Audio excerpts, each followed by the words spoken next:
बच्चों कैसे हैं आप सब और अपनी तैयारी कैसे कर रहे हैं जरूर बताएं। तो आज इस तैयारी के साथ साथ जो फिजिक्स में कुछ बचा हुआ क्वेश्चन है उन सबको संपन्न कराने वाले हैं। साथ ही साथ आप लोगों की बहुत सारी शुभकामनाएं हैं और आप लोग पेपर शानदार तरीके से दे रहे हैं, ऐसा हम महसूस कर रहे हैं। और आपका का सारा पेपर जितने अच्छे से चल रहा है ना, बस उसको कंटिन्यूटी बनाए रखना है, डिमोटिवेट नहीं होना है। लास्ट पेपर तो है भाई, अंतिम मिलने 27 फरवरी तक लगे रहिए, उसके बाद तो आज़ाद करना ही है, ठीक है। तो हम देखते हैं आज का जो एक क्वेश्चन है कितने इंपॉर्टेंट साबित हो सकते हैं, वो देखने के बाद पता चलेगा। क्योंकि ये क्वेश्चन बार बार पूछे हुए हैं, वही क्वेश्चन इसमें आ रहा है और वही क्वेश्चन ही लेके मैं आ रहा हूँ जो क्वेश्चन बार बार आपसे पूछे हुए हैं। तो बिल्कुल इत्मीनान से रहिए और जो क्वेश्चन कर रहे हैं उसको एक बार प्रैक्टिस खुद से जरूर करिएगा। क्योंकि जब तक खुद से प्रैक्टिस नहीं करोगे ना, तब तक अंदर का जो कॉन्फिडेंस होगा वो लेवल हाई नहीं होगी।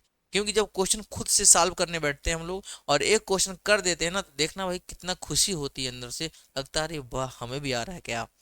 तो वो चीज़ आप ट्राई करिएगा। लेकिन जो चीजें न्यू न्यू चीजें हैं, नए कंसेप्ट हैं, उनको बताने का काम है, रिवीजन काम है, वो तो मैं करा ही रहा हूँ। तो कल के बाद जो क्वेश्चन बचे हुए हैं वो क्वेश्चन आज हम लोग करेंगे। बाकी साथ ही साथ देख लो भाई, 16 घंटे की महातैयारी 218 अभी भी जो बच्चे कोचिंग हैं तो भाई ले सकते हैं, डिस्काउंट चल रहा है। बाकी ये नोट्स आप ले ही चुके हैं और आप खुद हमें बताएंगे कि हिंदी वाले में कितना भाई मिला, इससे बाहर नहीं आया। फिर से इंग्लिश वाला भी आज दे ही रहे हैं, ठीक है जी। तो इसी के साथ जो बचा खुचा है ये भी पक्का आएगा, चिंता करने की बात नहीं है, पक्का इसमें से लड़ेगा। तो आज हम चलते हैं इस क्वेश्चन की श्रृंखला में। आगे कौन कौन क्वेश्चन बचा हुआ है, एक क्वेश्चन है बहुत इंपॉर्टेंट है। एकीकृत परमाणु द्रव्यमान मात्रक एएमयू की समतुल्य ऊर्जा परिकलित कीजिए। यह एमसीक्यू में भी पूछता है और 2-3 नंबर में भी पूछता है ड्राइव करने के लिए। तो कितना होगा मेरे भाई, तो ए हमें बताना है। तो ये बोला है एएमयू, एएमयू। तो एएमयू कैसे समझाते हैं भाई, थोड़ा ध्यान दीजिएगा आप, क्योंकि ध्यान देने की जरूरत ही है इसमें। चलिए, यहाँ दिया हुआ है यम कि परमाणु द्रव्यमान मात्रक एमयू के समतुल्य ऊर्जा परिकलित कीजिए। मतलब यम दिया हुआ है 1 एमयू। ओह हो, ये मिटक नहीं रहा भैया। हमें दिया है 1 एमयू, ये हमारा मास है। 1 एमयू क्या होता है जी, एटॉमिक मास यूनिट बोलते हैं इसको। तो कितने के बराबर है भाई, 1.66 10 के पावर माइनस का 27 किलोग्राम। आप भली भांति पढ़े होंगे कि 1.66 10 के पावर माइनस का 27 किलोग्राम होता है। और यहाँ बताना है मुझे एनर्जी। तो एनर्जी क्या होती है, एनर्जी होती है E बराबर mc² सी क्या है जी, प्रकाश की चाल है, कल भी बताया था प्रकाश की चाल, आज भी बता दूंगा। तो सी कितना होता है जी, सी दिया हुआ है 3 × 10⁸ होता है ना जी। तो ये हो जाएगा 3 × 10⁸मीटर पर सेकेंड। अब देखना, अब मैं यहां से क्या करूं, A M equals sorry E equals, कुछ नहीं करना है, यम यहाँ से सी यहाँ से ला के बैठा देना है, थोड़ा सा कैलकुलेशन है, उतना तो आप कर ही सकते हैं भाई मेरे। तो यम कितना दिया है 1.66 10 के पावर माइनस का 27 किलोग्राम। और सी स्क्वायर दिया है, तो सी का जो मान है उसका स्क्वायर कर लो, छोटे से डब्बे में भर लो भाई, छोटे से डब्बे में भर लो और इसका कर लो स्क्वायर, लो भाई ए मिल गया। लेकिन थोड़ा सा दिमाग आप अभी भी लगाइएगा कि करना क्या है भाई मेरे, कि यहाँ दिया हुआ है स्क्वायर, स्क्वायर दिया है तो 3 का स्क्वायर करेंगे और 3 का स्क्वायर करेंगे तो हो जाएगा 9, 6 मत लिखना भाई, 3 का स्क्वायर होता है 9 और ये हो जाएगा 10 की पावर 8 दूना हो जाएगा 16। किसी को कोई दिक्कत। अब मैं इसका इसे मल्टीप्लाई करने चल रहा हूँ, 9 × 6 = 54, 9 × 6 = 5 = 59, 9 × 9 = 5 = 14, 0.2 अंक पे है, लगा देंगे 10 के पावर माइनस का 27 प्लस का 16 जुड़ जाएगा। तो -27 + 16, 27 बड़ा है और ये छोटा है, और ये माइनस में दिया है तो बड़के में से छोटे का लोग घटा के साइन माइनस का लगाएंगे। 7 में से 6 जाएगा, कितना बचेगा, एक बचेगा, एक बचेगा। और 2 में से 1 गया तभी बचेगा एक, ये हो जाएगा -11। ये हो जाएगा हमारा एनर्जी।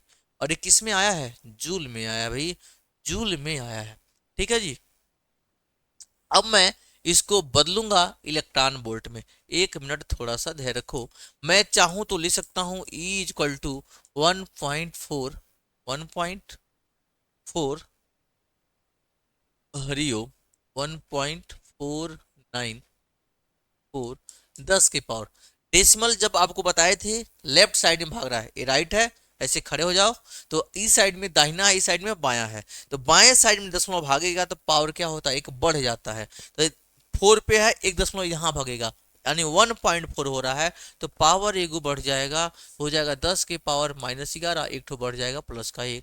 और ई बराबर हो जाएगा 1.49 इंटू 10 के पावर -10। और ये क्या हो जाएगा, जूल। किसी को कोई दिक्कत हो तो फिलहाल बताएं भाई। यहाँ तक कोई दिक्कत नहीं होनी चाहिए। ई पूछा हुआ है, एम दिया है, सी हमें पता है, ला के वैल्यू पुट कर लेंगे। अब हमें बताना है इसको इलेक्ट्रॉन वोल्ट में। इलेक्ट्रॉन वोल्ट में बदलने के लिए जूल को जब इलेक्ट्रॉन वोल्ट में बदलते हैं तो 1.6 10 के पावर -19 जूल पर इलेक्ट्रॉन वोल्ट से डिवाइड करते हैं भैया। Now E equal to 1.49 into 10 के पावर -10। यहाँ हो जाएगा 1.6 10 के पावर -19। कोई दिक्कत हो तो बताएं। 1.6 10 के पावर -19, ये इलेक्ट्रॉन की वैल्यू है। अब डिवाइड कर लेते हैं। डिवाइड करेंगे तो भैया कैसे करेंगे, डेसिमल एक प्लेस पे डेसिमल को डेसिमल खत्म कर लेंगे। यहाँ हो जाएगा 14.9 अपान में 16। एक डेसिमल 10 से गुणा किया, यहाँ हो जाएगा, अरे भैया रुक जाओ रुक जाओ, ये हो जाएगा 1 पॉइंट से यहाँ पहुंचा, ये यहाँ पहुंचा, 16 हो गया। 10 के पावर -10 और ये ऊपर जाएगा 10 के पावर +19। फाइनली ई आ जाएगा 16 नामा 144। कितना होगा जी, 16 नामा 144, 0 पॉइंट हो जाएगा, जाएगा नहीं 14 में। 16 का भाग 16 नामा होता है 144, 16 नामा होता है 144। कितना बचेगा, 4। 4 के बाद हो जाएगा कितना जी, एक मिनट, 16 नामा 144, ये है 149, बचेगा 5। 5 बचेगा 0 50, 16 तिया हो जाएगा 48। फिर कितना बचेगा, 2 20, 16 कोने 16, 0.931 इंटू में 10 के पावर 19 -10, 10 के पावर कितना हो जाएगा जी, 9। 19 में से 10 गया, कितना बचेगा, 9 बचेगा। यहाँ तक उम्मीद करते हैं आपको अच्छे से समझ में आया होगा भाई मेरे, अच्छे से समझ में आया होगा। कोई बात नहीं, नहीं आएगा फिर बताएंगे, घबराने की बात नहीं है। इक्वल टू, देखो 9.31 है, मैं क्या कर सकता हूँ, इसको डेसिमल पूरा खत्म कर दे रहा हूँ, पूरा डेसिमल क्या कर रहा हूँ, खत्म कर दे रहा हूँ। तो यानी 1000 से गुणा 931, ठीक है, इंटू में 10 के पावर, जब यह इधर भगेगा है 10 के पावर 9 है, 10 के पावर 9 है। तो अगर आप इसको लिखना चाहते हो भैया पूरा डेसिमल हटा के, तो पावर क्या होता है आपको पता है। जब इसको लिखोगे तो डेसिमल जब इधर जाता है, जब डेसिमल इधर जाएगा तो पावर प्लस होगा, और जब डेसिमल इधर जाएगा तो पावर माइनस होगा।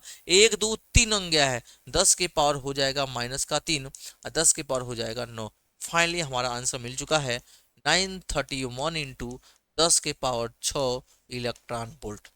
931 इंटू 10 के पावर 6 इलेक्ट्रॉन वोल्ट, या इसी को मैं लिख सकता हूं ई बराबर होगा 931 मेगा इलेक्ट्रॉन वोल्ट। मतलब 10 के पावर 6 को मेगा बोलते हैं, क्या बोलते हैं भाई, मेगा बोलते हैं। -6 को माइक्रो और +6 को मेगा बोलते हैं। तो इस तरह से हमारा डेरिवेशन कंप्लीट होता है। एक बार सरसरी निगाहों से आप देख लीजिए, तब मुझे बताइए कैसा आ रहा है। हो गया जी, अगर हो गया तो अच्छी बात, नहीं हुआ होगा तो फिर बताएंगे। देखिए, एक एएमयू दिया हुआ है, एक एएमयू के तुल्य ऊर्जा पूछा हुआ है भाई, मतलब उतना मास से कितना एनर्जी हमें प्रोड्यूस होगी, कितना मिलेगा। तो भाई आइंस्टीन ने 1905 में यही तो बताया था, एनर्जी मास कन्वर्जन रूल। तो एनर्जी मास कन्वर्जन रूल जो बताया गया था, तो एनर्जी को मास में दिया हुआ, मास भैया दिया हुआ 1 एएमयू। तो हमको पता करना पड़ेगा 1 एएमयू में कितना किलोग्राम होता है। तो भैया हम जानते हैं 1.66 10 के पावर- का 27 किलोग्राम में होता है। भाई हम लिख लिया 1 एमयू 1.66 10 के पावर- का 27 किलोग्राम होता है। ठीक है जी। अब इसके बाद देख लेना ई बराबर क्या होता है जी, MC स्क्वायर। ई बराबर क्या होता है, mc² होता है, तो c बराबर होता है 3 × 10⁸ मीटर पर सेकेंड, ये प्रकाश की चाल है। तो e बराबर m कितना है, 3 कितना है, 1.66 10⁻⁻27 ला के रख लिया। c दिया हुआ 3 × 10⁸, यहाँ रख लिया, स्क्वायर बोला है, स्क्वायर कर लिया। अब मैं कुछ नहीं किया हूँ, जैसे है वैसे रख दिया हूँ। 3 का स्क्वायर किया 9 आ गया, और 8 दूना क्या हो जाएगा 16। इस 9 का यहाँ गुणा किया हूँ 14.94, माइनस का 27 प्लस का 16 माइनस का 11, जूल, जूल में आ गया है। अब बात आती है जूल में नहीं, मुझे इलेक्ट्रॉन वोल्ट में चाहिए। जब इलेक्ट्रॉन वोल्ट में चाहिए तो भैया हमने कल बताया था, आज ही बता रहा हूं, जब भी जूल को इलेक्ट्रॉन वोल्ट में कन्वर्ट करना होगा तो 1.6 इंटू 10⁻⁻19 जूल पर इलेक्ट्रॉन वोल्ट से मल्टीप्लाई कर लेना भाई। तो भाई ले लो ले लो ले लो, कहाँ गया ये वाला। अब डेसिमल 1 प्लस ला दिए, माइनस से आ रहा है, +1 हो गया। जब उधर जाता है तो प्लस, इधर जाएगा तो माइनस, +1 हो गया है। डेसिमल 1 प्लस और भगाए हैं 4 के उधर, तो भैया 2 प्लेस पे था, 1 प्लेस पे कर लिए, पावर एगो बढ़ जाएगा, माइनस का 10 जूल आ गया है। जैसे मिला, अब मुझे चाहिए इलेक्ट्रॉन वोल्ट में। किस चाहिए जी, ये हो गया इलेक्ट्रॉन वोल्ट में। अब जितना आंसर आएगा सब इलेक्ट्रॉन वोल्ट में आएगा, सब इलेक्ट्रॉन वोल्ट में आएगा, सब इलेक्ट्रॉन वोल्ट में आएगा। लास्ट में जब आया है तो देखे हैं 10⁻6 है, 10⁻6 को बोलते हैं मेगा, ये हो जाएगा mega electron volt, mega electron volt. चलिए कवर कर लीजिए। इसके बाद का जो न्यूमेरिकल है, देखो भाई एक छोटा सा क्वेश्चन है, निम्नलिखित में से सम न्यूट्रॉनिक युग्म है, सम न्यूट्रॉनिक। तो बात आती है भाई कि सम न्यूट्रॉनिक होता क्या है, तो पूरा का पूरा मैं अभी समझा दे रहा हूं। ये ले लो, ये ले लो। सबसे पहले समझाऊंगा सम न्यूट्रॉनिक, सम न्यूट्रॉनिक। अब दो दिया हुआ इसमें, अगर दोनों में किसकी भैया, अगर दोनों में न्यूट्रॉनों की संख्या सेम होगा वही हमारा हो जाएगा सम न्यूट्रॉनिक। समझ में आए कि नहीं। सम न्यूट्रॉनिक कौन होगा, जिसमें न्यूट्रॉनों की संख्या क्या होगी, सेम होगी। जिसमें भी न्यूट्रॉन सेम होगा दोनों में। तो बात आती है सर न्यूट्रॉन निकालेंगे कैसे, यहां सुन लो भाई। ZXA यह हमारा होता है कोई भी एलिमेंट यानी कि तत्व, ये होता है परमाणु क्रमांक, परमाणु क्रमांक, और ये होता है एटॉमिक मास, परमाणु द्रव्यमान। ठीक है, देखो जब भी न्यूट्रॉनों की संख्या पूछेगा तो होता है क्या जी, A माइनस का Z। ए ध्यान से सुनना, न्यूट्रॉनों की संख्या होता है A माइनस का Z। और मैं कहा था कुछ भी नहीं पता हो तो, फार्मूला नहीं याद किए हो तो भैया ऊपर वाला माइनस का नीचे वाला, जो ऊपरा दिया है उसमें नीचे वाला माइनस कर देंगे, तो ऊपर वाला माइनस नीचे वाला A माइनस का Z, वही तो लिखा हुआ भाई। तो मैं इसके अंदर निकालता हूँ, इसके अंदर न्यूट्रॉनों की संख्या निकालता हूँ।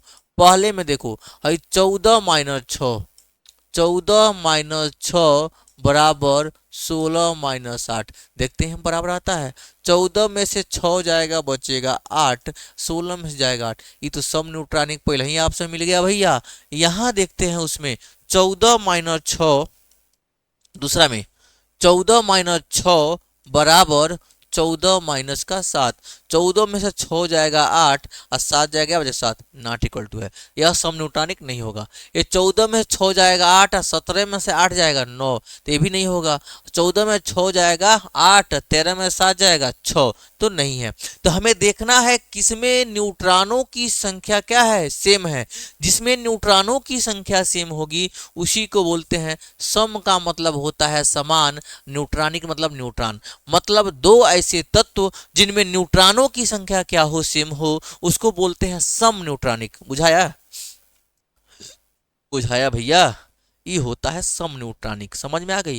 तो सम न्यूट्रॉनिक में क्या बोला हूं कि दो ऐसे तत्व जिसमें न्यूट्रॉनों की संख्या सेम हो तो सम न्यूट्रॉनिक कहलाते हैं। हमने देखा भाई पहले ही वाला में 14 में से 6 जाएगा 8, 16 में से 8 जाएगा 8, दोनों में न्यूट्रॉनों की संख्या क्या है 8 दिया हुआ है। तो ऑप्शन नंबर ए हमारा क्या हो जाएगा, सही। ए फॉर एप्पल, सही हो गया, हो गया।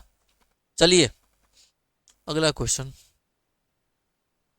भैया खोज खोज के क्वेश्चन आपको कराया जा रहा है, बस चिंता करने की बात नहीं है।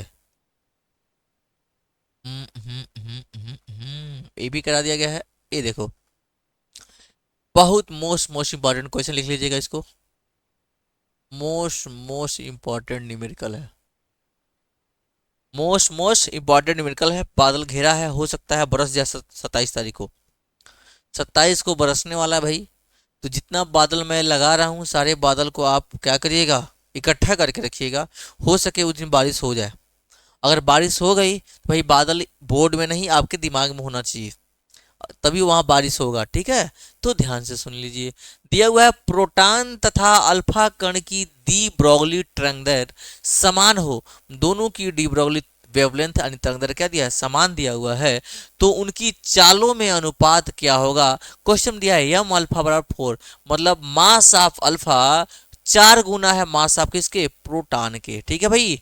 तो भैया भैया भैया डी ब्रोगली तरंग सबसे पहले तो यह बता दो फार्मूला क्या होता है। दे ब्रोगली दे ब्रोगली तरंग तरंग दैर्ध्य क्या होता है जी, lambda is equal to H upon का एम बी। पढ़े हो कि नहीं पढ़े हो।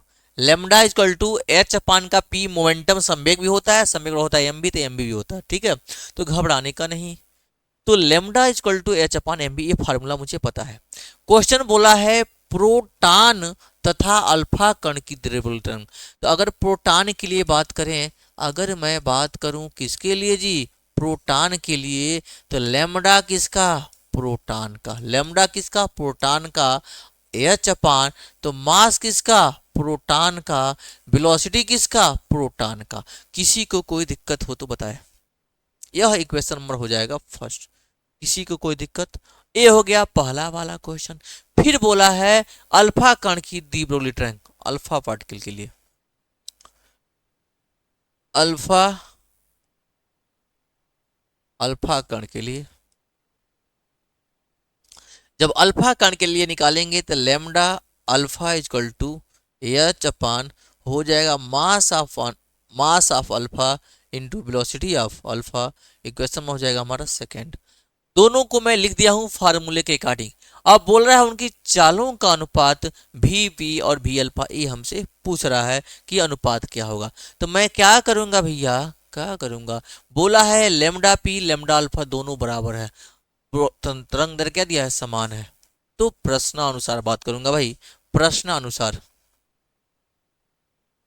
प्रश्नानुसार प्रश्न बोल रहा है कि लेमडा पी, क्या बोला है भाई, कि लेमडा पी बराबर लेमडा अल्फा, ये दोनों ही आपस में बराबर है, दोनों का देहली आवृत्ति क्या है, सॉरी तरंग दर क्या है, बराबर है। तो लेमडा पी बराबर लेमडा अल्फा रख लेते हैं, ये हो जाएगा एच अपान का M P velocity V P equal to H upon का एम अल्फा, और ये क्या हो जाएगा, भी अल्फा। कोई दिक्कत, प्यार से देखो भैया, हई एच से हई एच क्या हो जाएगा, कट जाएगा। क्रॉस मल्टीप्लाई करेंगे, इसको यहाँ भेज रहे हैं, उसको वहां भेज रहे हैं। चलो भाई,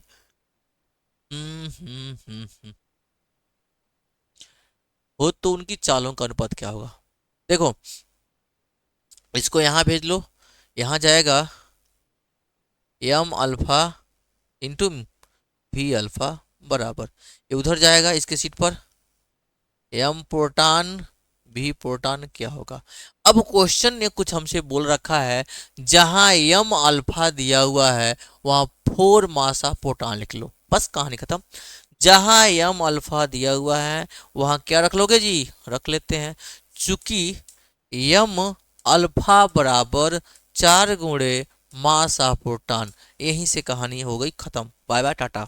ध्यान से सुनो जो बोला है।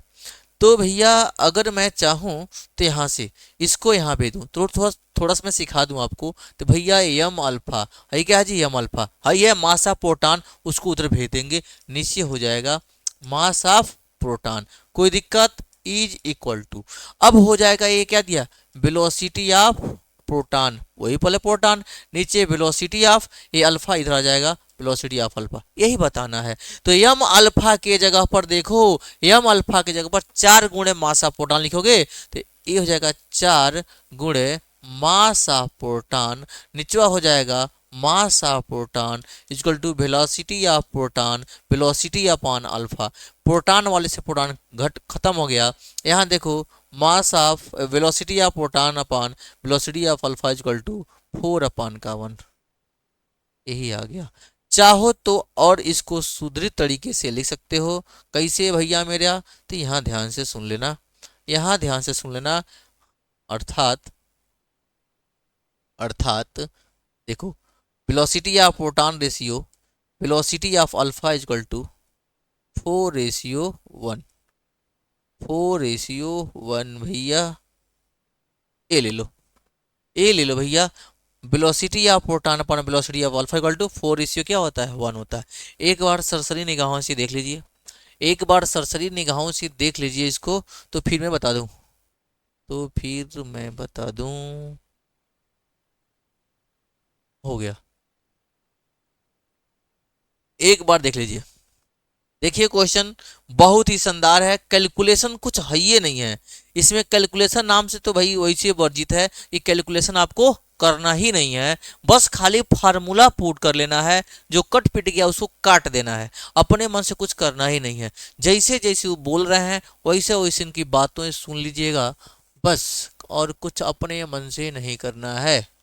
ये ले लो। अब ध्यान से सुन लेना एक बार फिर से मेरे प्यारे रसगुल्ले। दिया है दी ब्रोगली तरंगदैर्घ्य। दी ब्रोगली तरंगदैर्घ्य होता है lambda equal to H upon का पी। पी बराबर होता है M into we.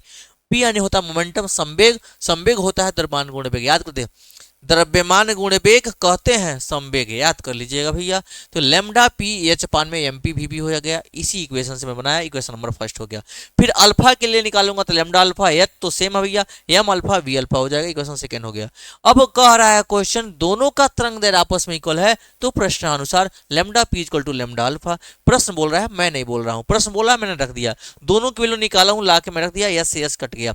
Cross multiply करूंगा, एम अल्फा वी अल्फा यहाँ जाएगा, एम प्रोटॉन वी प्रोटॉन उधर चला जाएगा। जैसे ही गया भैया तो यहां से कुछ कटने पिटने वाला तो दिख नहीं रहा है, लेकिन क्वेश्चन हमसे बोल रहा है कि एम अल्फा के जगह पर 4 × एम पी रख सकते हैं, तो हाँ भैया रख लेते हैं। अब क्या किया हूँ, एम पी को इधर है, वी अल्फा को इधर भेज दिया हूँ, V P upon V alpha, M alpha है इधर आएगा, एम पी आ जाएगा। अब देखना है यहाँ से एम अल्फा की जगह 4 × एम पी रख दिया गया है, तो यहाँ से एम पी घटेगा, 4 बचेगा, यानी we P upon V alpha 4:1 बचेगा। वही we P upon V alpha वही बोल सकते हैं 4:, क्या आ जाएगा, 1 आ जाएगा। यहाँ तक कोई दिक्कत?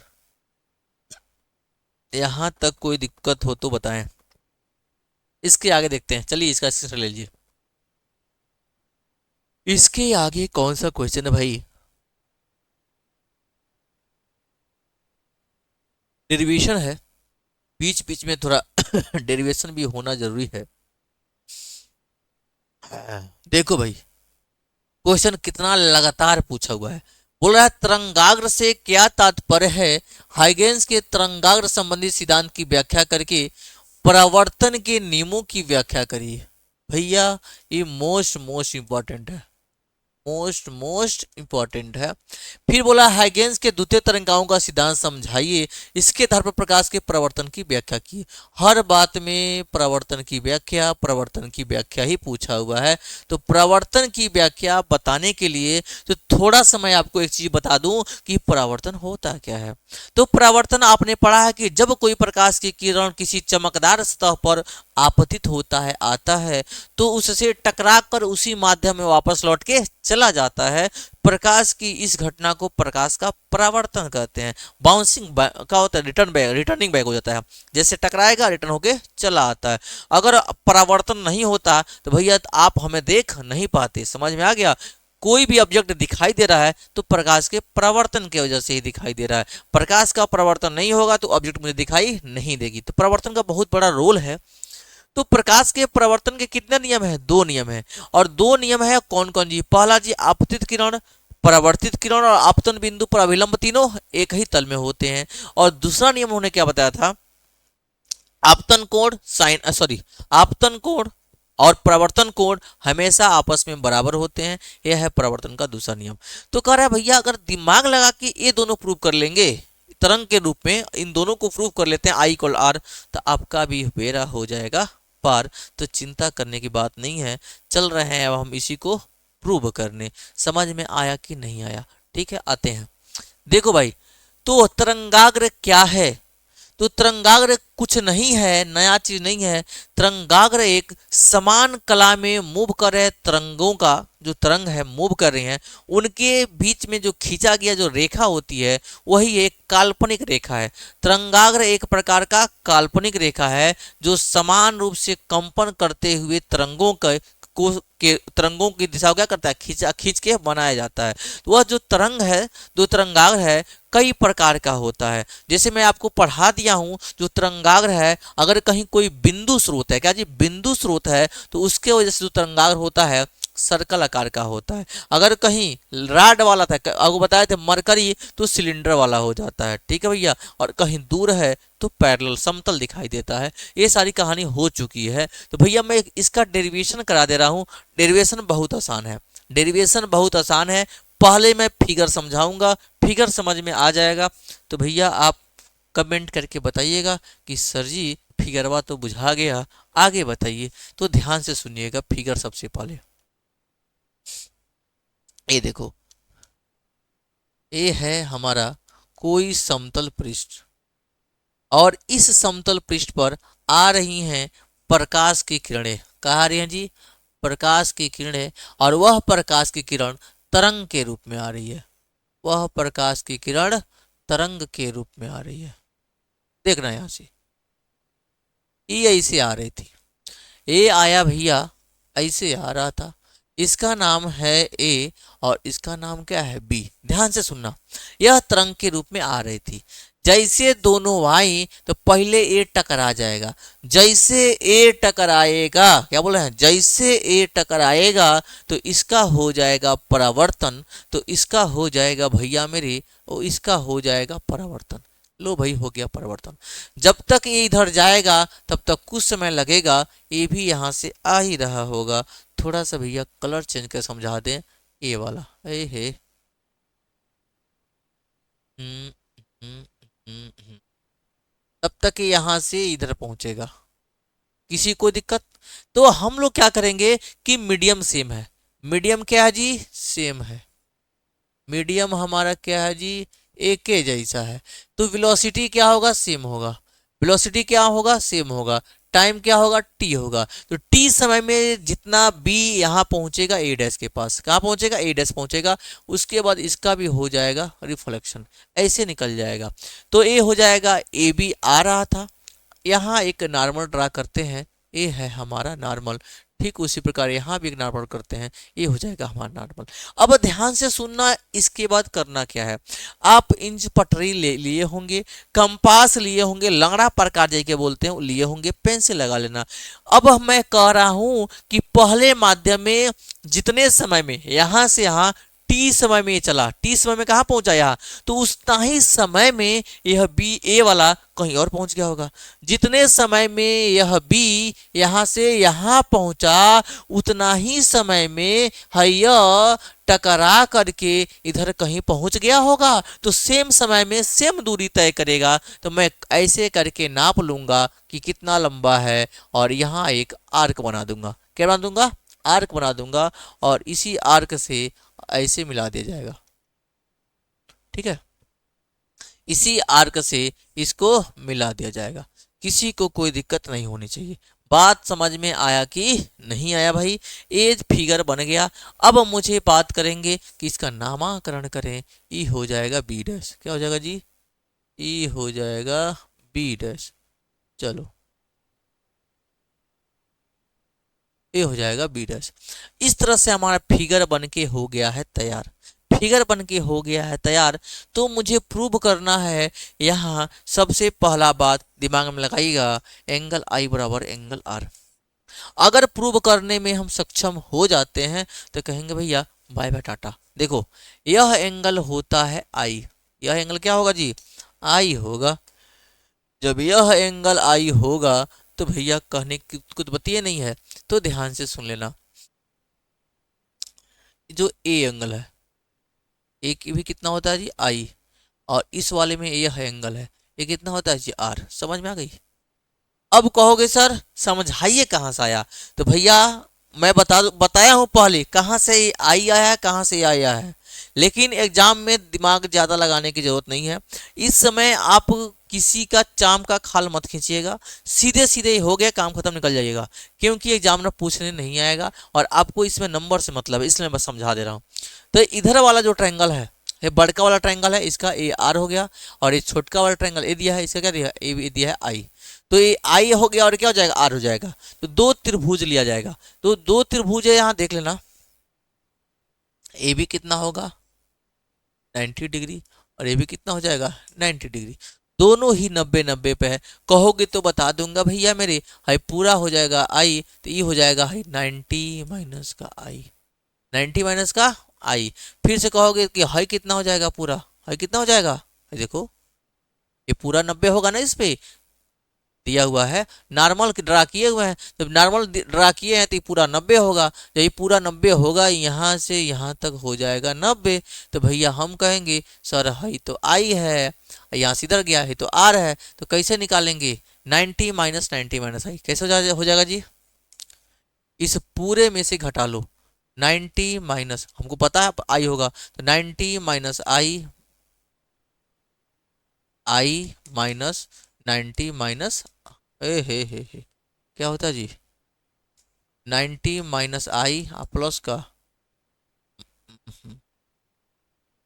ऐसे निकालते हैं जी, दिमाग मत खराब करो, बस जान जाओ, ठीक है जी, ऐसे निकाल लीजिएगा। तो दो त्रिभुज है, एक ए बी ए डैश और एक A B dash A dash, दोनों को आप क्या दिखा दो, कांगुरेंसी दिखा दो। अगर कांगुरेंसी दिखा देते हो तो संगत कोण कहोगे, आई बराबर क्या हो जाएगा जी, आर हो जाएगा। दोनों समझ में आया है कि नहीं आया है, और यहाँ तक आ गया तो बताओ, केवल केवल फिगर समझना था, नहीं आया होगा तो फिगर फिर समझा दूंगा, चिंता करने की बात नहीं है, फिगर का ही गेम है, ठीक है भाई। तो फिगर समझ में आ गया तो लाइट आपको समझ में आ जाएगा, ध्यान रखिएगा, क्योंकि सारा गेम किसका है जी, फिगर का ही है, ठीक है जी। फिगर आ गया, तो अब मैं त्रिभुज को सर्वांगसम दिखाऊंगा। तो सर्वांगसम समझने के लिए ज्यादा दिमाग नहीं लगाना, थोड़ा सा दिमाग लगा लीजिएगा, तुरंत ही हो क्या होगा, आ जाएगा। देखो मैं लिखूंगा त्रिभुज, नाम देखो A B dash A dash, त्रिभुज A B dash A dash, और त्रिभुज ए बी ए डैश में, दोनों में मैं बात करूंगा, थोड़ा सा आप ध्यान रखिएगा। तो थोड़ा मैं इरेज कर दूं, थोड़ा फिगर बार साफ सुथरा दिखे, ठीक है जी, भाई इसको हटा दिया जाए, ठीक है जी, फिगर थोड़ा आपको साफ सुथरा दिखे, ठीक है। हम्म, ठीक है, चलो अब इसको मिला देते हैं, ए देख लो। अब ए वाला एंगल हमारा आई है, तो त्रिभुज A B dash A dash, A B dash A dash में देखो, दोनों में ए डैश कॉमन है, इसमें भी है और ए इसमें भी है, ए डैश बराबर ए डैश उभय निष्ठ बोलोगे, क्या बोलोगे जी, उभय निष्ठ है, उभय निष्ठ हो गया। साथ ही देखो, अभी मैं आपको बताया हूं समान समय में चली गई जो दूरियां होती हैं, दूरी बराबर, चलो पहले बता ही दे रहा हूं, इधर बता दे रहा हूं, देखो B A dash, B A dash बराबर ए बी डैश बराबर ए बी डैश। अब क्योंकि ये क्या है, दूरी है, दूरी बराबर क्या होता है जी, चाल गुणे समय, ये दोनों हो जाएगा वीटी, इक्वेशन का हो जाएगा फर्स्ट। देखो यहां से यहां दूरी कितना है वीटी, सेम वही तो मैं चाप काटा हूं या चाप काटा हूं, तो उसी दूरी को, जैसे मान लो ये इतना बड़ा लंबा है, तो मैं चाप बनाया ऐसे काट लिया, तो भाई दोनों दूरी समान तो होगी, कितना होगी ऐसा जान लो भाई मेरे। तो बी ए डैश बराबर A B dash V T, समय बराबर क्या होता है जी, समय बराबर यानी कि चाल बराबर, अरे भैया चाल बराबर होता है दूरी बटा में समय, यानी कि ठीक इसी प्रकार दूरी कितना हो जाएगा, तो चाल गुणे समय, चाल गुणे समय, चाल कितना दिया जी वहां, वेलोसिटी v और टाइम क्या है t, वही लिख दिया गया vt, दोनों ही आपस में समान है। तो मैं कहूंगा क्या जी, यहां से यहां ए बी डैश, यहां से यहां ए बी डैश बराबर, यहां से यहां क्या दिया है ए डैश बी दोनों क्या है, इक्वल होंगे। किसके बराबर है, वीटी है, समान होंगे। ये भी दोनों समान, किसे, संरचना से, संरचना से। ठीक है। और देखो एंगल बी बराबर angle B dash, angle B बराबर एंगल बी डैश कितना है जी, समकोण होगा। कितना होगा जी, समकोण होगा। जैसे ये सारी चीजें बता लोगे तो वैसे आप आ जाएगा यहाँ। इसके बाद आपको आना है कहाँ जी, यहाँ। जैसे यहाँ पहुंचोगे कहोगे चूंकि त्रिभुज A B dash A dash क्या है, कांग्रुएंसी हो जाएगा triangle A B A dash के। किससे होगा जी, किससे होगा, आप बताना चाहो तो बताओ। ए 90 के सामने क्या होता है, हाइपोटेनस होता है, यानी कर्ण होता है। तो आप साइड देखो, ए साइड है, यहां से यहां साइड एक है, एक साइड सॉरी एक साइड ए है, एक साइड ए है, और ये बीच का एंगल है। तो भैया 90 वाला आरएचएस कांग्रुएंसी बोलते हैं। क्या बोलते हैं जी, आरएचएस कांग्रुएंसी बोलते हैं। जहां भी 90 आ जाए, 90 के सामने वाला कर्ण आ जाए, एक कोई भुजा आ जाए, उसको बोलते हैं आरएचएस कांग्रुएंसी। राइट एंगल, हाइपोटेनस, और ये क्या होता है, साइड होता है। समझ में आ गई। अब ध्यान से सुनना, जैसे ये बात आपको समझ में आ गई वैसे कहोगे हेंस, यानी कि अतः एंगल इस वाले में का क्या है, एंगल आई, और बड़के वाले में ही इसमें क्या है, एंगल आर, बराबर होगा बाई सीपीसीटी, बाई सीपीसीटी। समझ में आ गया। अब जैसे ही ये पहुंचा बाई सीपीसीटी कहोगे यही यही प्रकाश के प्रवर्तन का क्या है जी, एंगल आई बराबर एंगल आर। यही प्रकाश के प्रवर्तन का, यही प्रकाश के प्रवर्तन का द्वितीय नियम है। कौन नियम है जी, द्वितीय नियम है।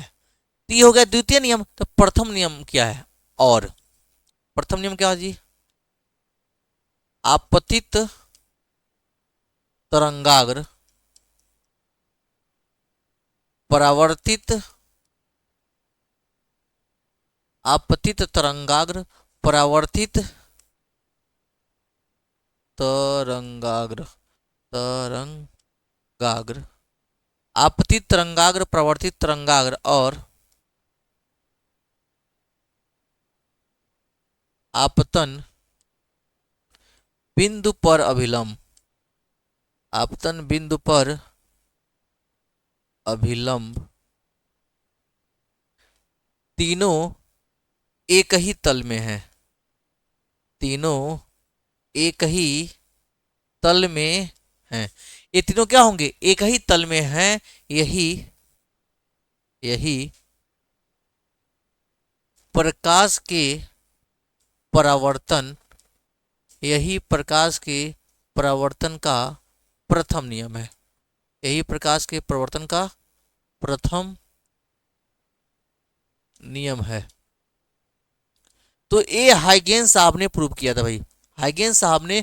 तो भैया अभी तो पढ़ने में बड़ा मजा आ रहा है, इतना आसानी से तो प्रूव किया नहीं गया होगा। बहुत सारी चीजें हाइपोथेसिस कल्पनाएं आई होंगी, उनको चीरते फाड़ते हुए लास्ट में प्रूव किया गया होगा। ठीक है, ध्यान से सुन लीजिए। ए भी एक तरंगाग्र आ रहा है, जैसे यहाँ ये टकराया, ये टकरा के इधर चला गया, तब तक ये यहाँ तक पहुंचेगा। ठीक है जी। तो हम कह रहे हैं जितने समय में बी ए डैश में पहुंचेगा उतना ही समय में ए कहाँ पहुंचागा, बी डैश पे। वो मिला कैसे, ये नाप लेंगे दूरी और ये वाली दूरी लेके चाप खींच लेंगे और इसको मैं क्या कर दूंगा, इसे मिला दूंगा। अब मैं बोल रहा हूँ कि दो गो त्रिभुज निकला है, दोनों त्रिभुज में मैं दिखाना क्या मुझे भाई, एंगल आई इक्वल्स आर। यही तो प्रकाश के परावर्तन का नियम है। तो अगर आई और आर दिखा देते हैं तो प्रूव हो जाएगा। मैं कहा एक त्रिभुज है ए dash B dash A dash और दूसरा है ए बी ए डैश, दोनों को लिया। मैं देखा कि इसमें जो दिया हुआ है ए ए डैश दोनों में कॉमन है, एक एंगल 90 दिया हुआ है, और ए बी डैश और बी ए डैश दोनों आपस में इक्वल है बाई संरचना टी से। तो भैया जैसे ही निकल गया आर एच कांग्रुएंसी हो जाएगा। जैसे ही कांग्रुएंसी निकल जाएगा तो क्या हो जाएगा, ए बी ए डैश और ए बी डैश क्या होगा, कांग्रुएंसी हो जाएगी। जैसे कांग्रुएंसी हुआ एंगल आई इक्वल टू क्या हो जाएगा, एंगल आर आ जाएगा। हमने बोला कि यही प्रकाश के प्रवर्तन का द्वितीय नियम है। फिर से आपतित तरंगाग्र, प्रवर्तित तरंगाग्र और आपतन बिंदु पर अभिलंब तीनों एक ही तल में होते हैं। यह प्रकाश के परावर्तन का प्रथम नियम है भैया, ये आपतित तरंगाग्र परावर्तित अपवर्तन लिख दिया ना, देखना पड़ता है भैया, कहाँ गया, आपतित तरंगाग्र परावर्तित, सही लिखा गया है, आपतित तरंगाग्र परावर्तित तरंगाग्र और आपतन बिंदु पर जो नॉर्मल है अभिलंब, सब के सब एक ही तल में है। यह प्रकाश के प्रवर्तन का प्रथम नियम है। ठीक है जी, इसमें दो है, अपवर्तन और परावर्तन दोनों ही आता है, अपवर्तन और परावर्तन दोनों ही आता है, तो दोनों ही मैं बताऊंगा, चिंता करने की बात नहीं है। इसके बाद अपवर्तन को मैं प्रूव करा दे रहा हूं, पहले इसको करिए। यहां तक हो गया, तो अब देखिए इसके बाद ही दिया हुआ है। अब देखो, ये भी बहुत बार पूछता है, एक परावर्तन और एक अपवर्तन। हाइगेंस के द्वितीयक तरंगिकाओं के सिद्धांत के आधार पर प्रकाश के अपवर्तन की व्याख्या कीजिए तथा स्नेल के नियम का निगमन कीजिए। स्नेल का नियम क्या होता है बाबू? स्नेल का नियम sine I upon sine are equal to होता है 1n2 या n2 अपान n1। यही तो पढ़ा गया हम लोग, कई जगह म्यू पढ़ा गया है। तो भाई इसी को मैं प्रूव करा रहा हूँ, इसी को मैं प्रूव कराने चल रहा हूँ, तो थोड़ा धैर्य रखिएगा, क्योंकि फिगर ही सारा गेम है। फिगर का फिगर बनाना आ गया, समझ के जो फिगर बना लिया, प्रूव करने में कोई दिक्कत नहीं है। ठीक है, वो मस्त से प्रूव करेगा। चलो ध्यान से सुनना। इसके पहले वाले में क्या था जी? इसके पहले वाले में लाइट एक ही मीडियम में जा रही थी, यहाँ क्या होगा, दो मीडियम है, दो मीडियम है, तो भैया लाइट ऐसे आएगी, ऐसे आएगी, कोई दिक्कत? फिर यह तरंगाग्र आ रही है, ऐसे तरंगाग्र है, कोई दिक्कत? इसका नाम है ए, इसका नाम है बी, इधर वेलोसिटी है v1, इधर वेलोसिटी हो जाएगा हमारा v2, यहाँ होगा हमारा नॉर्मल। जाओ, यहाँ होगा हमारा नॉर्मल, यहाँ होगा हमारा नॉर्मल, ये हो जाएगा नॉर्मल, कोई दिक्कत? जैसे ही यहाँ आएगी तो उधर तो भाई सेम वेलोसिटी है, कोई दिक्कत तो है नहीं। तो ध्यान से सुनो, जैसे ही मीडियम फर्स्ट से मीडियम सेकेंड में आ रही है, यह हमारा है विरल, यह क्या है जी? विरल। और ये क्या है जी? सघन। तो आप हमें बताओ कि विरल में चलना आसान होता है कि सघन में? तो सघन में धीमा होता है, मतलब जो वेलोसिटी v2 बोला है वो कम होगा किससे? v1 से। मतलब ऊपर तेजी से दौड़ेगा, नीचे बाद धीमे धीमे दौड़ेगा, v2 is less than v1। सारा कंडीशन में पता चल रहा हूँ।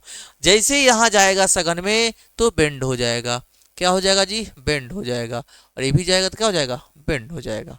कोई दिक्कत हो तो बताइए। मैं क्या करता हूं कि टी टाइम में ये चला कितना जी? v1 इंटू में टी, दूरी बराबर होता है चाल गुणे समय, चाल v1 है, टाइम क्या? v1 टी है चला, तो ये भी चलेगा v2 टी चलेगा। तो भैया ओ वाला मैं क्या करूंगा, आर्क बना के इसको ऐसे मिला दूंगा, ये है v2 टी, ये क्या है जी? v2 इंटू में क्या है? टी दिया हुआ है। तो बात आती है एंगल, तो भैया जहां हाई एंगल आई है और ए भी एंगल कितना होगा? बोल दो कितना होगा? आई। अब बात आती है कि ई वाला एंगल कितना होगा, तो आर। कितना होता है जी? आर। ए आर है तो भी कितना होगा? आर होगा। कहोगे तो निकाल के दिखा भी दूंगा, निकाल के दिखा भी दूंगा भैया। हाई कितना होगा? 90। ए है 90, तो हाई कितना होगा? हाई आई है, आई कितना हो जाएगा? आर। कोई दिक्कत? अब ध्यान से सुनना, इसके बारे में कोई जानकारी नहीं है, इसके बारे में कोई जानकारी नहीं है, तो बताओ पूरा हाई क्या है? 90, इतना दिया है आर, तो हो जाएगा 90 माइनस आर। ठीक है, तो एक त्रिभुज दिया हुआ है, नाम रख दें ए बी, हाई ए डैश, हाई क्या है? B dash. तो त्रिभुज मैं बगल में दिखा दे रहा हूं, त्रिभुज ए डैश बी डैश में तो क्या होगा? हाई 90 है, तो 90 प्लस ये क्या हो जाएगा? 90 माइनस आर प्लस ये क्या हो जाएगा? एक्स बराबर हो जाएगा 0, सॉरी 180। कितना होता है? त्रिभुज के तीनों कोणों का सम 180 होता है। तो 90 90 माइनस में आर प्लस में एक्स इक्वल टू 180। 90 90 180 माइनस का 180, जब जाएगा तो माइनस में आर प्लस एक्स हो जाएगा 0, एक्स हो जाएगा माइनस आर जाएगा प्लस आर, तो वही एक्स की वैल्यू क्या आ जाती है? आर आ जाती है। तो आपको करके दिखा दूंगा, घबराने की बात नहीं है। अगर आपको जरूरत है तो इसका स्क्रीनशॉट ले लीजिए, क्योंकि मैं इसको रखूंगा नहीं, इरेज करूंगा। ठीक है, ए 90, 90 माइनस आर, ए एक्स, ये क्या था एक्स, तीनों मिला के 180 सॉल्व करेंगे, एक्स आ जाएगा आर के बराबर। चलिए चलिए यहाँ ध्यान से सुनिए, फिगर तो थोड़ा खजर मजा बन गया है, सोच रहे हैं नीचे वाला थोड़ा सुंदर बना दें आपके लिए। चलिए, ए हो गया हमारा फिगर, और यहाँ ए हो गया नॉर्मल, ए ऐसे आएगा इधर, और ए ऐसे आ गया इधर, यहाँ से क्या करेंगे, ड्रा कर लेंगे ऐसे। अब ध्यान सुनना, ए हमारा हमारा हमारा हमारा कहाँ गया भाई, V2T है, ये क्या होगा V2 के साथ T हो जाएगा। हाँ, ए कितना है जी, R है, ए कितना है, I है, ठीक है, कोई दिक्कत, यहाँ तक कोई दिक्कत नहीं होनी चाहिए, I R। अब मैं यहाँ कुछ बताने वाला हूँ, बताने वाला क्या हूँ भैया, ध्यान से सुन लीजिएगा, ध्यान से सुनना है कि साइन आई निकालना है और साइन आर निकालना है, दोनों निकालिएगा, देखिएगा कितना आ रहा है तब बताइएगा, ठीक है। अब मैं नाम रखूंगा इसका क्या जी है, बी डैश है, त्रिभुज, थोड़ा एक एक तो यहीं हट जाएगा, त्रिभुज ए बी ए डैश में, त्रिभुज ए बी ए डैश में, त्रिभुज ए बी ए डैश में जाएंगे, साइन थीटा क्या होता है जी, साइन थीटा, साइन थीटा क्या होता है जी, लंब बटा में कर्ण, देखना साइन, यहाँ क्या दिया जी आई, ये क्या होता है जी, लंब बटे में होता है कर्ण, लाल बटे का क्या बटा ना, लंब बटे में कर्ण, तो इसके लिए जाओगे है तो लंब हो जाएगा ए डैश बी, लंब हो जाएगा ए डैश बी, कर्ण हो जाएगा ए डैश, कर्ण हो जाएगा ए डैश, यानी कि हमारा साइन में आई आ जाएगा ए dash B, A dash B को वैल्यू क्या है V1 इंटू में टी, V1 इंटू में दिया हुआ है टी, और निचवा हो जाएगा ए के साथ ए डैश, इक्वेशन नंबर क्या हो जाएगा फर्स्ट, ए हो जाएगा पहले वाले त्रिभुज से। फिर मैं कहूंगा निचले वाले त्रिभुज, त्रिभुज ए डैश बी डैश में, त्रिभुज ए डैश बी डैश में, जब मैं यहाँ आऊंगा तो क्या होगा बाबू, ए डैश बी में साइन का आर, मैं निकालूंगा साइन आर, भाई वही क्या होता है लंब बटा में कर्ण, लंब बटा में कर्ण, इसके लिए आऊंगा तो लंब हमारा क्या हो जाएगा जी, ए बी डैश, क्या हो जाएगा जी, ए बी डैश, और कर्ण क्या हो जाएगा जी, ए डैश, कर्ण हो जाएगा ए डैश, ए बी डैश कितना दिया जी, V2T, कितना दिया जी, V2T, V2T अपन का ए डैश, इक्वेशन नंबर क्या हो जाएगा सेकंड। समझ में आया कि नहीं, साइन आई निकाल लिया और साइन आर निकाल लिया, और स्नेल्स लॉ हमको पता है साइन आई अपन साइन आर होता है, तो एक को दो से भाग करेंगे, क्या करेंगे जी,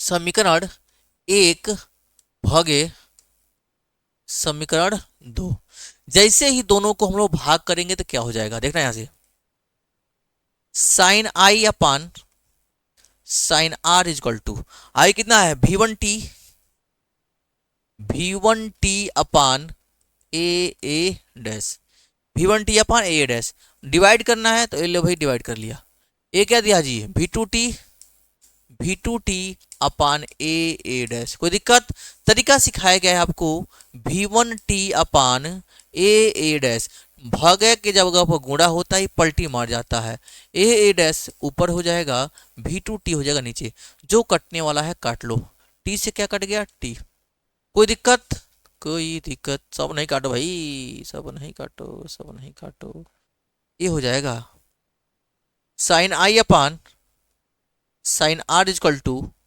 यहां बच जाएगा हमारा V1 और यहां हो जाएगा हमारा V2, हुआ कि नहीं, हुआ कि नहीं, ये हो जाएगा equation number third. N equal to C upon भी होता है, ये तो डायरेक्ट मैं यहां से लिखवा देता हूं, या तो है थोड़ा सा ठीक बता देता हूं मैं, एन इजक्वल टू क्या पढ़े हो, सी अपान का भी, कोई दिक्कत, तो देखो N1 हो जाएगा, यहाँ V1 हो जाएगा, तो V1 बताना है तो V1 इजक्वल टू हो जाएगा C अपान का N1, और V2 हो जाएगा C अपान का N2, ध्यान सुनना, A N equal to C upon भी, N1 हो जाएगा C अपान V1, V1 को यहाँ N1 को यहाँ, V1 is equal to C upon N1, V2 is equal to C upon N2, ला के रख लेते हैं, sine I upon sine are equal to, यहाँ क्या था यहाँ क्या था जी, V1 ऊपरा दिया है V1, तो हो जाएगा C अपान का N1, C अपान का N1, ये हो जाएगा C अपान का N2, तो हो जाएगा sine I upon sine are equal to C upon का N1, भाग के जगह पे गुणा N2 जाएगा ऊपर, C आ जाएगा नीचे, C से C खत्म, ये हो जाएगा sine I upon sine are equal to N2 upon का N1, इसी को बोलते हैं 1N2, इसी को बोलते हैं 1N2। यही है हमारा स्नेल का नियम, साइन आई upon sine r N2 upon 1N2, या इसी को बोलते हैं नियतांक। क्या बोलते हैं जी, नियतांक, नियत होता है या कांस्टेंट बोलते हैं। समझ में आ गया? तो एक बार शुरू से देख लो, एक बार शुरू से देख लो मेरे लल्ला, क्वेश्चन क्या पूछा है। पहले क्वेश्चन देखो भाई, पूछा क्या हुआ है। क्वेश्चन क्या पूछा है कि भाई द्वितीय तरंगाओं के सिद्धांत के द्वारा हमको प्रूव करना है अपवर्तन का नियम। क्या प्रूव करना है जी, अपवर्तन का नियम। तो मैं क्या किया हूं, सबसे पहले यह फोटो बना दिया हूं। फोटो बनाने के बाद एक त्रिभुज ऊपर एक त्रिभुज नीचे दिया हुआ है, यहाँ आई है और यहाँ क्या है, आर है। स्नेल का नियम प्रूव करना है। स्नेल का नियम क्या कहता है जी, आई और आर। तो मैं सबसे पहले आई निकाला, तो इस ऊपरे वाले त्रिभुज में निकाला साइन आई। साइन आई होता है लंब बट्टे में कर्ण। लंब क्या दिया है जी, ए डैश बी डैश, कर्ण होगा ए डैश, और ए डैश भी है V1T, ला के मैं रख दिया इक्वेशन नंबर फर्स्ट। फिर मैं नीचे वाले त्रिभुज ए डैश बी डैश में निकालूंगा, तो साइन आई लंब बट्टे में कर्ण, लंब क्या हो जाएगा ए बी डैश, कर्ण हो जाएगा ए डैश। ठीक है जी। अब दोनों में क्या करूंगा, अब मैं यहाँ क्या करूंगा, ला के रख दिया V2T अपन में ए डैश। मुझे पता है दोनों का डिवीजन चाहिए, साइन अपन साइन आई अपन साइन आर, यही है स्नेल का नियम। एक को दो से भाग कर लिया, V1T अपन ए डैश, भाग कर लिया V2T अपन ए डैश। मुझे पता है अगर यहाँ भाग है तो भाग की जगह पर गुणा पलटी मार जाता है भैया, V1T ए डैश, भाग की जगह गुणा ए डैश ऊपर, V2T नीचे आ जाएगा। हाई कट गया, टी से हमारा टी कट गया, हाई नहीं कटा है भैया, भी नहीं कटा हुआ है। अब देखो V1 बटे में क्या बच गया, V2। अगर पढ़े हो गए पूरा रूल तो यहीं लिख लो नियतांक, यहीं क्या हो जाएगा, नियतांक हो जाएगा। लेकिन मैं इसको भी प्रूव कर दिया हूँ V1 अपन V2 को कि N2 अपन N1 आएगा कि नहीं आएगा। N इक्वल टू होता है C अपन V, तो N1 हो जाएगा C अपन V1, N2 हो जाएगा C अपन V2। तो यहाँ से V यहाँ चला जाएगा, N1 यहाँ, V1 C अपन N1, V2 C अपन N2, ला के रख लेंगे C अपन N1 C अपन का N2, C अपन N1 पलटी मारो, N2 अपन का C हो जाएगा, C से C कैंसिल आउट हो जाएगा, N2 अपन का क्या हो जाएगा जी, N1 हो जाएगा। तो साइन आई अपान साइन आर हो जाएगा N2 अपान का N1, इसी को बोलते हैं 1N2 या नियतांक। यह है बाबू स्नेल का नियम। ये क्या है जी, स्नेल का नियम। उम्मीद करते हैं आपको पूरा का पूरा समझ में आया होगा, कोई दिक्कत नहीं होगी। आप बताओ ये पूरा समझ में आया कि नहीं आया। तो भैया इस तरह से लगभग लगभग हम लोग का सारा क्वेश्चन हो चुका है, ये तो बता चुका हूँ, ठीक है, कुछ ये भी बता चुका हूँ, एक दो न्यूमेरिकल और बच रहा है। ठीक है, तो एक चीज काम करिए, तो करेंगे क्या, सरसरी निगाहों से पढ़ चुके हैं आप, एक बार देख लीजिएगा फिगर कैसे बनाना, इसे यूं यूं वैसे यूं करते करके आगे बढ़ जाइएगा। क्योंकि आपको क्विक रिवीजन करना है, क्विक रिवीजन करना है कि एक बार दिमाग में क्लिक आ जाए, हाँ ऐसे करना है इसको। तो इसमें दिमाग क्या लगाना भैया, दो त्रिभुज है, ऊपरा वाला में साइन है, नीचे वाला में साइन आर, दोनों को भाग कर लेना, खत्म कहानी। समझ में आया, ऊपर V1T नीचे V2T, बस थोड़ा सा दिमाग लगा करिएगा, मैं पक्का गारंटी देता हूँ थोड़ी सी भी दिक्कत नहीं होगा करने में। ठीक है मेरे रसगुल्ला, तो फिर आप क्या करेंगे, और भी सारे जो भी क्वेश्चन हैं करते रहिए, बाकी मैं 27 तारीख तक कराता रहूँगा। ठीक है, तो इसी के साथ मिलते हैं हम नेक्स्ट वीडियो में, तब तक के लिए धन्यवाद। Okay, thank you.